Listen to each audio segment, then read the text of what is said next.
Okay, magandang araw po sa ating lahat. Ngayong araw na to mga ka-persistent, welcome sa Persistent Journey, the 10 years of triumph.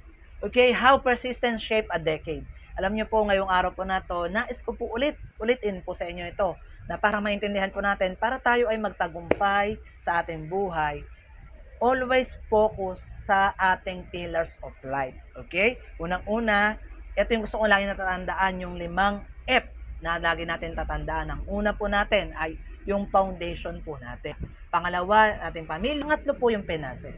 Okay? Pangalapat po ang formation. At panglima ang food. Pero ngayong araw po na to, pag-uusapan po natin muna yung finances. May tanong po sa atin dito na paano ko mapapa-increase ang aking savings kahit limited lang ang income ko. Ang may papayo ko po sa inyo, kailangan tandaan po natin, mag-start po tayo. Una na dapat natin gawin, mag-set up ka ng automatic transfer sa savings account mo. Right after na makuha mo ang sahod mo, kahit maliit lang.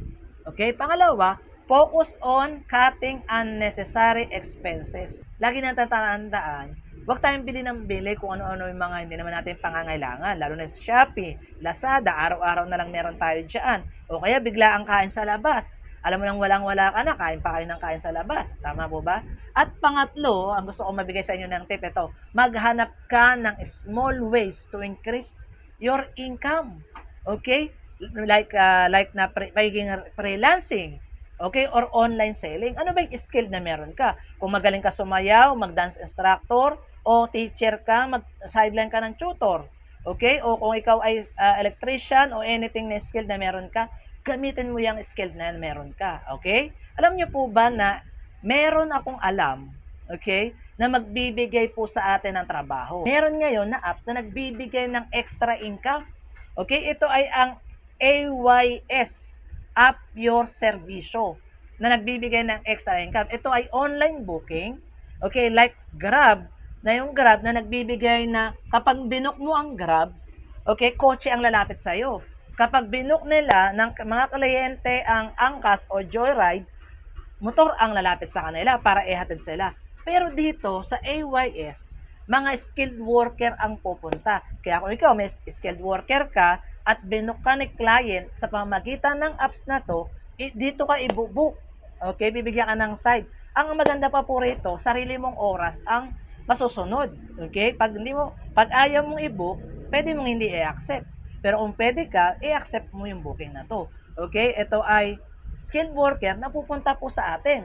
Like carpenter, okay? Aircon technician, cellphone technician, massage, salon, barbers, okay? Mga nagugupit, mga barbero, okay? Pero hindi kwentong barbero, okay? Welder, electrician, at many more. Kung ikaw ay teacher pa, pwede pa po yan. Pwede ka mag-online tutor. Okay, 1 hour, 2 hours, 3 hour, o 1 month. Pwede mong i-schedule po yan. At kung ano pang mga skill na meron ka, photographer, editing, pwede ka po dito sa AYS mo na to. Kaya narito po, ipakita ko po sa inyo, panoorin po natin yung mga nabigyan po ng trabaho ng mga AYS. At i-book nyo na po ito mga to. Okay? Hi, ako si Edwin Mariano, isang aircon technician. Nakatira ako sa Caloocan City. Kung kailangan niyo ng aircon services, pwede niyo na ako i-book dito sa AYS. Kaya ano bang hinihintay niyo? Download na!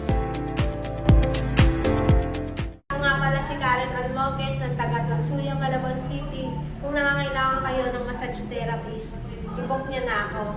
Kaya't mag-download na po kayo ng AYS. Book na!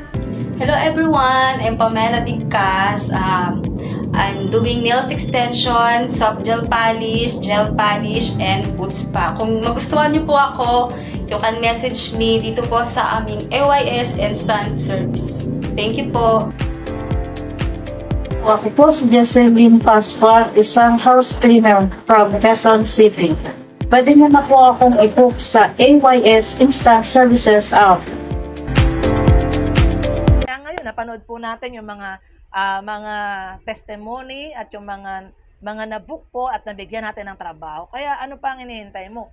Comment dyan ng how, paano ka mapapasok dito. At ibibigay ko sa iyo mga details. Okay po ba? Kaya ngayong araw na to, ka-persistent, naway makatulong sa inyo itong vlog ko po na to. Naway matulungan ka po nito. God bless you.